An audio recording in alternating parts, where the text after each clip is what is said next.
Hello and welcome to part 2 of our end of season review. Now, in part 1, if you haven't seen it, you can check out below and there'll be a link up at the end of the video. But if you have seen it, fantastic, and you'll know who's joining me for the next 4 questions, which are our most improved player of the year, our disappointing player of the year, our hammer of the year, and finally our season assessment. But before we get stuck in and give you our answers, we want to know your answers. Drop them below in the YouTube comments or come on to hammerchat.com and give us your answers. And lastly, before we go, make sure you subscribe. Anyway, that's enough for me.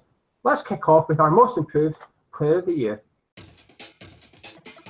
For me, it's got to be Obiang. It'd have to be Pedro Obiang. Got to be Obiang, Pedro Obiang, surely. Last season he was a squad player, a bit part man. People were talking about allowing him to leave for 4 or 5 million, just getting our money back. I was one of those players, really. I didn't think he was that important a player. I didn't think he was that good a player. This season he's turned into one of the first names on the team sheet. His interceptions don't go unnoticed. His tackling ability is fantastic. And it got to the point that at the start of the season we were saying, oh, how good was Obiang today? Towards the end, before his injury, you stopped saying that because you were used to seeing Obiang putting in 7 and 8 out of 10 performances every week without fail. He looks to be one of the most young, sort of coveted midfielders that a lot of the top teams in Europe are looking at. If he ever got injured, he might well just be hammer of the year. He's been absolutely fantastic. His stats back up as well. He's been one of the standout performers this season and deserves rightfully his name on the team sheet next season, week in, week out. I think it'd have to be Reed. He's got better actually. His injuries are a bit worrying. When he is physically fit, Reed's unbelievable. For me this season, yet again, he went up another gear. You know, when we need him to,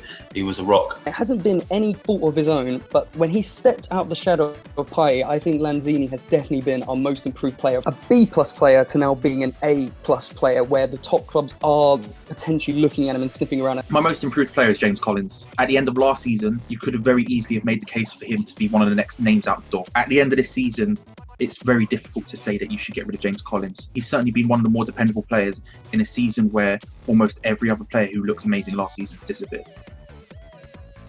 My disappointing player of the season is probably Simone Zaza. Zaza was meant to be the international striker from Juventus. I honestly believed that he could do more than he did. He had a fine goal scoring record. It wasn't exactly unbelievable. He scored in the friendly, didn't he, against when we played Juventus? I believed he fit the system. He was mobile. He could do what we needed him to do. I thought he was a step up from the likes of Enna and Sacco and people like that.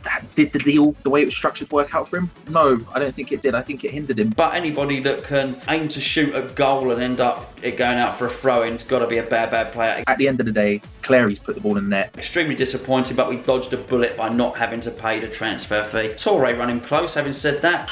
Where do I start? He's just been non-existent, hasn't he? All the promise and the hype that was built around him, like this was a guy that shone in a foreign league, and we're always sort of in love with the idea of having an exotic player come from abroad and come in and set the Premier League alight. We saw the promise that came with him. He was Slavin's right-hand man during his time at Besiktas, so we were like, oh, you know, if there's ever an assured bet going into this. I saw his debut at Bournemouth. I was there in the stands, saw his assist, and that was probably the last we saw of him, actually, now I come to think of it. When he has played, he's looked overweight, he's looked unfit, and then he got a massive injury and he'll be out for the season. I think we only had him on loan, so lucky enough we're going to lose him, but it cost us a lot of money for the loan. He's probably back in Turkey, picking up his weekly wages and going from there, so yeah, I have to be Gherkin Tour, without a doubt. If you're talking about from player we've actually got in January, it would have to be Snodgrass. Been absolutely poor. Cost us a lot of money, 11, 12 million pound, whatever it was, but he's on a lot of money a week. I can't say he warrants that sort of money. The performances he's put in have been shocking. The biggest disappointment for me this season would have to be Aaron Cresswell. I know he went down in pre-season to a nasty injury out in Austria, but I think since he's come back, he's been a shell of the player that we've seen this season. And almost when Masuaku has come for a couple of weeks, he ellipsed Cresswell in the team sheet, and we didn't see him. His crossing has not been at his best. His tackling, his movement up and down the wings has not been as good as it used to be. Being one of the fan favourites at the club, I hope that hopefully he can bring it back next season. Fully expect him to. But for some reason, I don't know whether his head's not been it this year, but he's just not been up to the same level and standard that he's been for the past few years at West Ham. This is a bit of a curveball. Andy Carroll. At the start of summer, I thought, fantastic. His first pre-season with us, hopefully. Stay fit, Andy. Go get 12, 15 goals this season. Brilliant. What happens? He gets injured. Then he comes back. He's looking like a top striker. He's scoring goals. He's in form. We're winning. We're out the relegation battle. He gets injured again and we start sliding again. Is he ever going to get a break? I don't know. But for me, I just had high hopes for Andy. He had a really good spell in the middle of the season. But the problem is, it's only the middle of the season. We struggle at the start and struggle at the end. And both times he's injured. And that's why he's my disappointing player of the season. I think it'll have to go to Mr. West Ham, Mikel Antonio, without a doubt. Where everyone sort of criticised him in his game, he was too raw when he came to the Premier League, you know, and he's gone through the non-league sort of system. He's worked his way to the top, and we've seen improvements to his game as well, where he's provided assists and he's moved more into just being like sort of a raw athlete. And I think, you know, with the England call-up, even though he didn't actually set foot in the pitch, was just going to show the mark of quality that he brings to this team and just how important he is to us as well, and that he is in the England manager's plans. I can't look really any further than Mikel Antonio. Antonio got it, and quite rightly. I think it was him and Lanzini, and to be honest, I flip a coin. I mean, if I had to pick one of them, it had to be Antonio. I think he's been phenomenal. His goal scoring record's been great, so it'd be Antonio. I know obviously Antonio was crowned Hammer of the Year a couple of weeks ago. However, Lanzini's performances over the season have been brilliant. He had to step up, he had to fill Payet's boots. The creative player is always the toughest player to lose, and he gave us that little spark of creativity and genius that the team badly needed. Lanzini, in games that have mattered, we've seen him most. And obviously in the Spurs game as well, to finish off the season, he was absolutely brilliant. And unfortunately, he's no longer a secret weapon. Whereas before, everyone would stare at Payet and concentrate on what he's doing, which would allow Lanzini to just go about his role doing whatever the heck he wanted out of the limelight. Now everyone knows how good Lanzini is. Everyone is looking at him, watching him, saying he is a game changer, he is a brilliant player. And especially with being linked away with a move away from the club this summer, I think we're going to find it very difficult to keep hold of him. He could be the next great West Ham player. This is a difficult one, but I'm going for Winston Reid. I don't think Lanzini was as good at the start of the season he was at the end. Obiang's injury stopped him getting Hammer of the Year, so that leaves Reid and Antonio for me.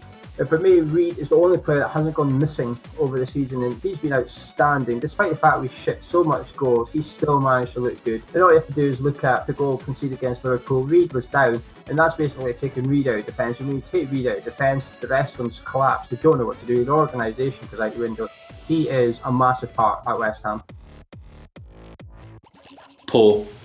Really, really poor. Definitely think there's been more negatives than positives. In a season that had so much promise when we entered it, especially off the back of what happened last year, the atmosphere around the stadium was absolutely awful this season. Last season was so good. Last year at the Bowling, Given the circumstances of moving to new stadium, is never going to be an easy transition. it was never going to match up to that, but it actually turned out a lot worse than I thought. With fighting in amongst the fans, The squad was not improved to the point where I expected it. The first team was a lot worse than last season's. We've crashed out of all the cups. At one point, we were on the verge of being in a relegation battle. Even the players who have been most dependable, like someone like Aaron Cresswell, who's been one of the most dependable players in our squad for the last 2 seasons, disappeared. I can take 11. I've got no problem finishing 11.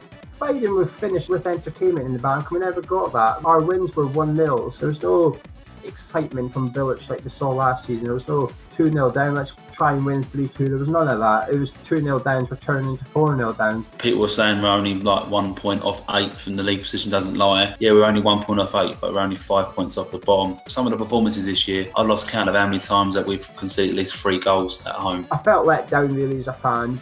It's been a disappointing one, off the pitch and on the pitch. I'd rather would forget it actually after this review's been and done. Which is a massive shame, because actually I think if we had done well this season, if we'd stepped up, this could have been the biggest season in our history. I feel as though overall I think it'd be about a 6 out of 10. There's definitely marks of improvement, and we've seen the team improve as we went on. we have a shell, we have a decent group of players there for next season. I just believe that next season we have to build on that and try and keep the same core of players together. We need to spend some money in the summer to improve. Hopefully with the result against Tottenham and the performance against Chelsea earlier in the season, there are good nights and good games to be had there. The players we signed last summer have actually come good. Faguli, Ayew, they're looking good. We've got something to build on this summer. Draw a line under it. Go again next season. And fingers crossed in a year's time, we're back saying, what a fantastic season it's been.